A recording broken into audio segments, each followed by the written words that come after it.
दुर्गा अष्टमी व्रत कथा। दुर्गा अष्टमी के दिन माँ दुर्गा की पूजा व्रत करने का विधान है। मान्यता है कि इस दिन पूजा व्रत करने से व्यक्ति को माँ दुर्गा का आशीर्वाद प्राप्त होता है और धन में बढ़ोतरी होती है। कथा। पौराणिक मान्यताओं अनुसार प्राचीन काल में असुर दंभ को महिषासुर नाम के एक पुत्र की प्राप्ति हुई थी, जिसके भीतर बचपन से ही अमर होने की प्रबल इच्छा थी। अपनी इसी इच्छा की पूर्ति के लिए उसने अमर होने का वरदान हासिल करने के लिए ब्रह्मा जी की घोर तपस्या आरंभ की। महिषासुर द्वारा की गई इस कठोर तपस्या से ब्रह्मा जी प्रसन्न हुए और उसे मनचाहा वरदान मांगने को कहा। ऐसे में महिषासुर, जो सिर्फ अमर होना चाहता था, उसने ब्रह्मा जी से वरदान मांगते हुए खुद को अमर करने के लिए उन्हें बाध्य कर दिया। परंतु ब्रह्मा जी ने महिषासुर की अमरता का वरदान देने की ये बात कहते हुए टाल दी कि जन्म के बाद मृत्यु और मृत्यु के बाद जन्म निश्चित है, इसलिए अमरता जैसी किसी बात का कोई अस्तित्व नहीं है।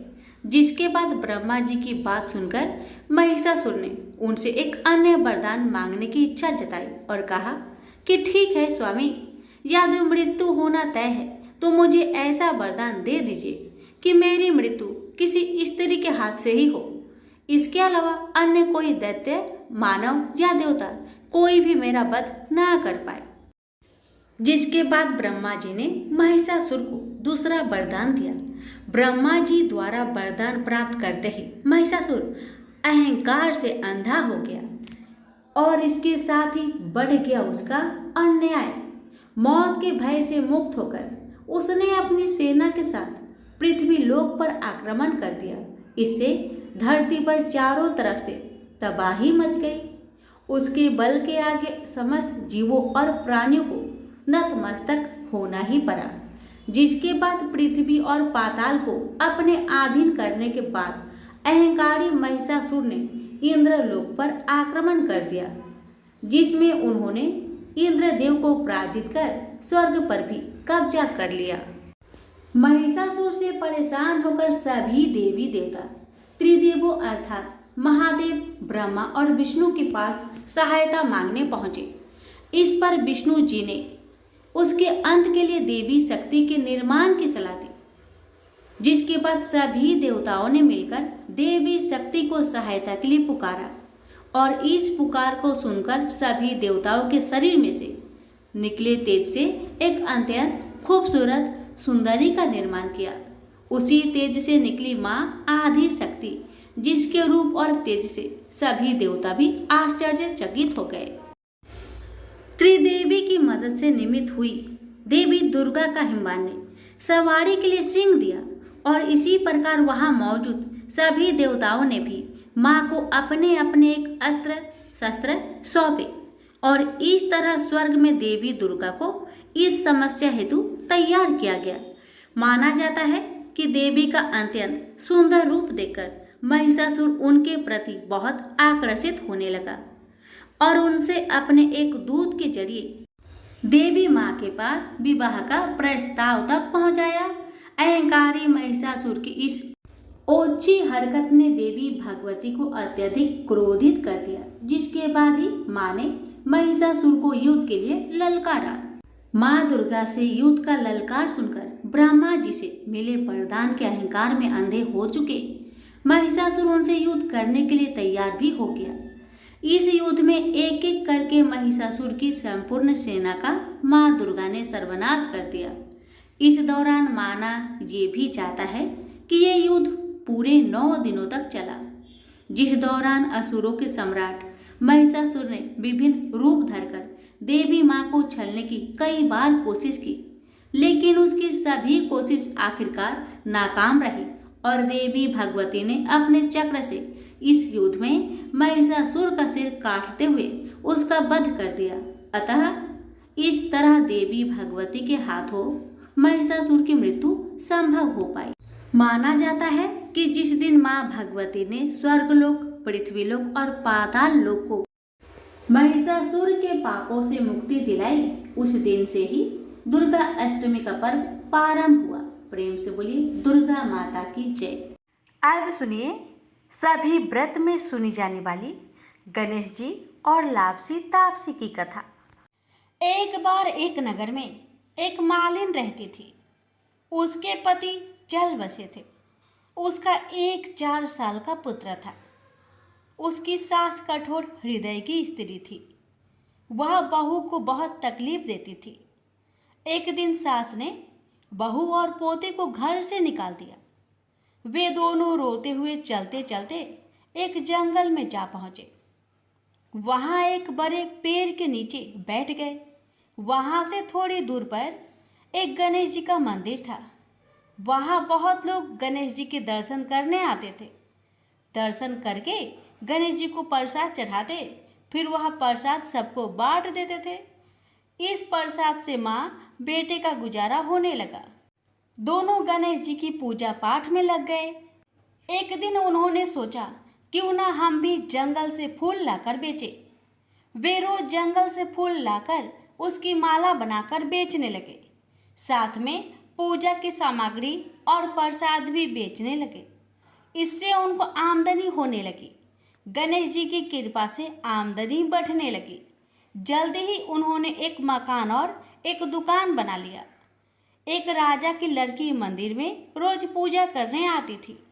मालिन के बेटे को देखकर राजकुमारी उस पर मोहित हो गई और उससे विवाह करने की सोचने लगी। उसने अपनी भाभी से अपने मन की बात कही। भाभी अनुभवी थी। उसने कहा, ये तो मालिन का बेटा है और तुम एक राजा की बेटी हो। यदि तुमने उससे विवाह किया तो तुम्हारी बहुत बेइज्जती होगी। पर राजकुमारी अपनी बात पर अड़ी रही। उसने कहा, मैंने तो प्रतिज्ञा कर ली है कि उसी से विवाह करूंगी। भाभी ने घर जाकर सारी बात राजा को बता दी। राजा ने मना नहीं किया और विवाह के लिए तैयार हो गए। उन्होंने बड़े धूमधाम से बेटी का विवाह मालिन के बेटे के साथ कर दिया। मालिन ने सबसे पहले बेटे बहू को गणेश जी के मंदिर में ले जाकर पूजा पाठ करवाया और गणेश जी का आशीर्वाद दिलवाया। इसके बाद पूरे नगर में यह बात फैल गई कि गणेश जी की पूजा करने से सब दुख कष्ट दूर हो जाते हैं। यह बात सुनते ही नगर के सभी लोग मंदिर आने लगे। मालिन और उसके बेटे की बिक्री और बढ़ गई। उधर उसकी सास के बुरे दिन आ गए। अन्नदाता उससे रूठ गई और वह भूखे मरने लगी। एक दिन वह रोती धोती उसी गणेश जी के मंदिर में आ पहुंची। वह मालिन के बेटे से बोली, मैं भूखी हूँ, मुझे रोटी कपड़ा दे देना, इसके बदले मैं तुम्हारे सारे काम कर दूंगी। लड़के को दया आ गई और उसे काम पर रख लिया। उसने अपनी दादी को नहीं पहचाना। जब मालिन घर आई तो उसने सास को पहचान लिया। वह सास से बोली, सासू जी आप यहाँ कैसे? सास ने पोते की तरफ इशारा करके कहा, मेरी इस सेठ के यहाँ नौकरी लग गई है। बहू बोली, यह आपका पोता है और यह घर भी आपका ही है, यह दुकान भी आपका ही है। जब आपने हमें घर से निकाला तब गणेश जी ने हमारी रक्षा की। बहू की बात सुनकर सास बोली, मेरी करनी मैंने भोग ली। बहू बोली, सासू जी अब आप हमारे यहाँ रहो और पोते का सुख देखो। हे गणेश जी महाराज, जैसा सुख आपने मालिन को दिया वैसा ही सुख सबको देना। प्रेम से बोलिए गणेश भगवान की जय। लापसी तापसी की कथा। एक लापसी था, एक तपसी था। तपसी हमेशा भगवान की तपस्या में लीन रहता था। लापसी रोजाना 1.25 सेर की लापसी बनाकर भगवान का भोग लगाकर जीम लेता था। एक दिन दोनों लड़ने लगे। लापसी बोला, मैं रोज भगवान की तपस्या करता हूँ इसलिए मैं बड़ा हूँ। लापसी बोला कि मैं रोज भगवान को 1.25 सेर लापसी का भोग लगाता हूँ इसलिए मैं बड़ा हूँ। नारद जी वहाँ से गुजर रहे थे। दोनों को लड़ता देखकर उनसे पूछा कि क्यों तुम लड़ रहे हो? लापसी ने खुद को बड़ा होने का कारण बताया और तपसी ने अपना कारण बताया। नारद जी बोले, तुम्हारा फैसला मैं कर दूंगा। दूसरे दिन लापसी और तपसी नहाकर अपनी रोज की भक्ति करने आए तो नारद जी ने छुपकर 1.25 करोड़ की एक एक अंगूठी उन दोनों के आगे रख दी। तपसी की नजर जब अंगूठी पर पड़ी तो उसने चुपचाप अंगूठी उठाकर अपने नीचे दबा ली। लापसी की नजर अंगूठी पर पड़ी लेकिन उसने ध्यान नहीं दिया। भगवान को भोग लगाकर लापसी खाने लगा। नारद जी सामने आए तो दोनों ने पूछा कि कौन बड़ा, तो नारद जी ने तपसी को खड़ा होने को कहा। वो खड़ा हुआ तो उसके नीचे दबी अंगूठी दिखाई पड़ी।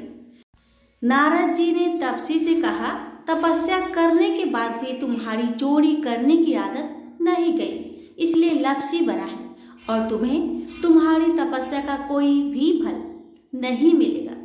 तपसी शर्मिंदा होकर माफी मांगने लगा। उसने नारद जी से पूछा, मुझे मेरी तपस्या का फल कैसे मिलेगा?